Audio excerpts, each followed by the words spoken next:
وسلم ما من صلاة فی قریۃ ولا بدو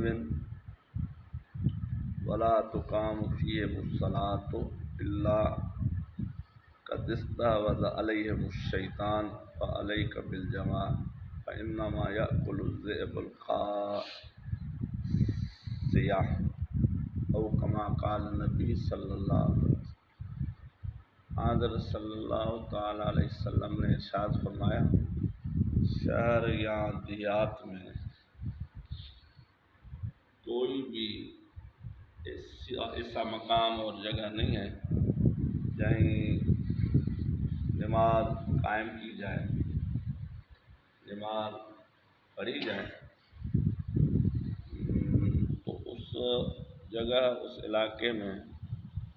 شیطان ان پہ مسلط ہونا چاہتا ہے، شیطان ان پہ حملہ کرنا چاہتا ہے، ان کو اللہ سے غافل کرنا چاہتا ہے، اللہ تعالیٰ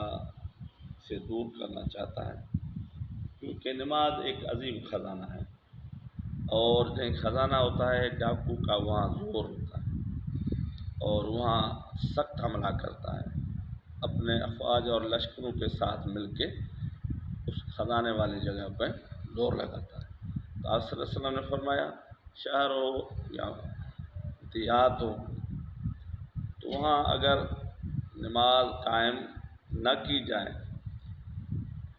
تو شیطان ان کے اوپر مسلط ہوتا ہے، غلبہ کرتا ہے، حملہ کرتا ہے۔ تو جماعت سے جب نماز پڑھی جاتی ہے تو پھر شیطان اجتماعی طور پر نماز جماعت سے ادا کرنے کی وجہ سے پھر ان پہ اس حملے میں کامیاب اور کامران نہیں جاتا۔ اگر انفرادی طور پر کہیں بھی نماز ادا کر لی جائے تو پھر شیطان ایسے ان پر حملہ کرتا ہے جیسے ایک ریوڑ سے علیحدہ نکلی ہوئی بکری پر بھیڑیا حملہ کرتا ہے، اس طرح تنہائی اکیلائی میں گھر میں یا کسی بھی جگہ پہ نماز پڑھنے والے پہ شیطان حملہ ہوتا ہے، جیسے بھیڑیا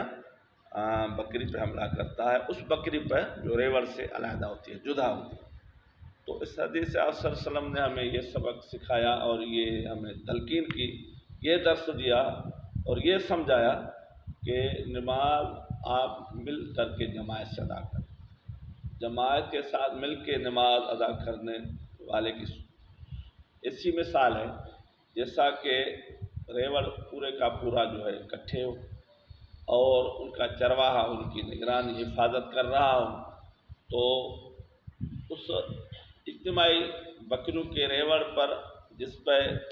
چرواہا بھی ان کی نگرانی کر رہا ہوتا ہے تو بھیڑیا جو ہے حملہ نہیں کر پاتا۔ ہاں، جو ریوڑ سے چرواہے کی نگاہ سے دور بکری ہو جاتی ہے تو اس کو وہ بھیڑیا اپنا شکار بنا لیتا ہے۔ تو جو بھی جہیں بھی ہو، کچھ آدمی ہوں، دو سے زیادہ ہوں، تو ان کو چاہیے کہ وہ اجتماعی طور پر مل کر کے باجماعت نماز ادا کیا کریں۔ اگر انفرادی طور پر گھر میں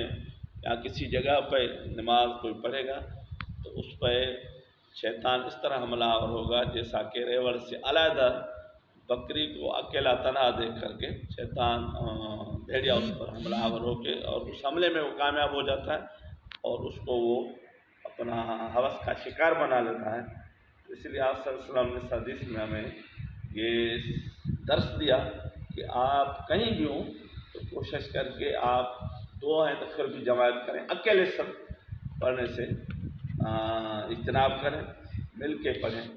تو اگر دو ہوں تو پھر وہ پیچھے پڑھنے والا ہے اس کو دائیں طرف سے کھڑا کرنا چاہیے اور ساتھ ساتھ کھڑے ہو جائیں، امام تھوڑا سا آگے ہو۔